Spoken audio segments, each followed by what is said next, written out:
Ça me tenait vraiment à cœur et ça me tient chaque année à cœur de venir en Bretagne participer au NAL. La communauté bodyboard en Bretagne est l'une des plus passionnées que j'ai vues au monde. Se retrouver tous ensemble pour un événement sportif, c'est quelque chose de fantastique et qui est quand même vraiment agréable à voir. Je suis Laurent, j'habite Brest, je travaille comme prof de sport et moniteur de surf bodyboard également. Je m'appelle Yves-Marie, j'habite à Port-Salle et je travaille au sport loisir au centre Leclerc de Puy-d'Almédo. Donc j'ai repéré la vague en fin des années 90 quand j'allais surfer à Saint-Pabu, quand c'était tempête. Un jour j'étais chez Gwen Renambeau, le directeur de la compétition, et à travers son Velux on voyait une grosse gauche passer. Je regardais des vidéos de Suck Rock, mais je trouvais magnifique la vague. Quand je voyais Wignut, Epo à Suck Rock, je trouvais un take-off, un barrel, la vague sur place, super lumière et tout. Je trouve que la vague y ressemble un petit peu, c'est un peu le même principe. Et c'est un peu le genre de vague que j'aurais rêvé de trouver et que j'ai trouvé, qu'on a trouvé. Donc j'y allais au début surtout quand c'était petit, parce que j'avais peur que ça tue, que ce soit trop gros et tout ça. J'étais avec Dave, donc David Lefebvre, Davo Fever. J'ai dit à Dave, écoute, on bouge, on y va, je t'emmène sur l'île.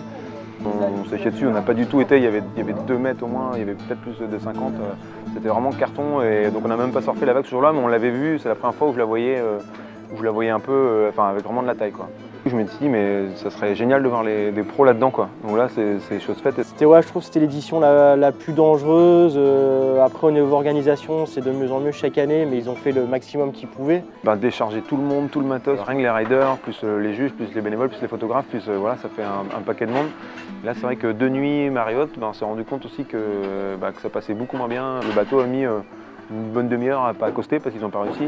Donc tout le monde a sauté dans l'eau au final pour se mettre sur l'île. Ceux qui travaillent sur le site et qui envoient les news alors c'est pas le live directement, mais donner les résultats, quelques photos de chaque série à chaque fois.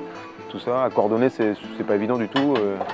Voilà, surtout sur une île, quoi. En aval comme en amont, il y a vraiment un travail énorme avec les bénévoles, ça c'est clair et net.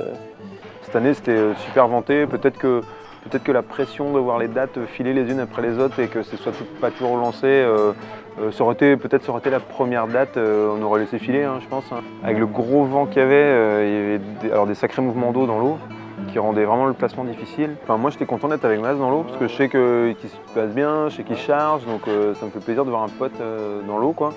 Donc non, il n'y avait pas directement de concurrence ni de plan B pour bloquer Pierre-Louis. C'est impossible.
En étant à l'eau avec Pierre-Louis cette année, je le vois accroché dans des endroits de la paroi qui me paraissent absolument impossibles.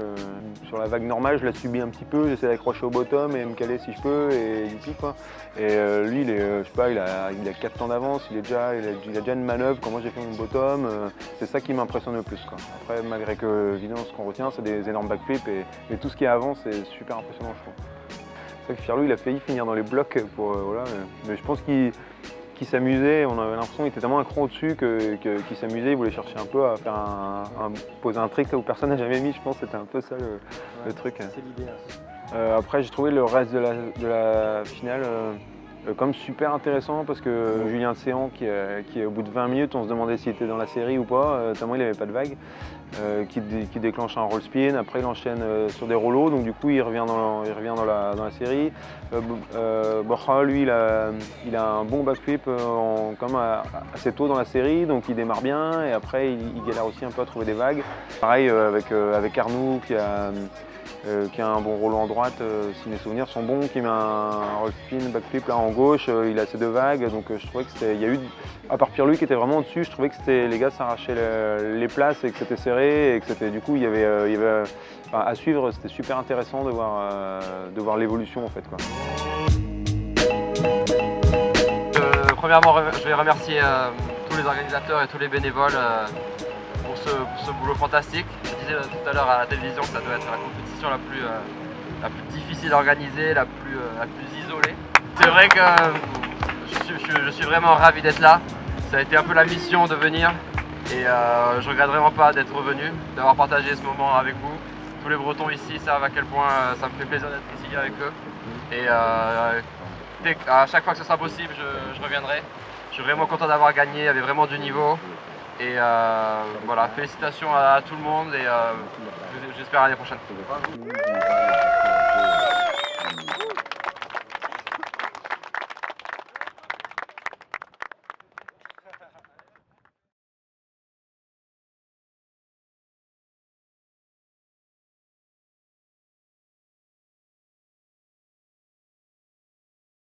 Mauvais choix de vague quoi, hein, parti sur une grosse gauche et puis late dans une fermeture, je me suis senti partir profond assez rapidement quand même et là touché quoi.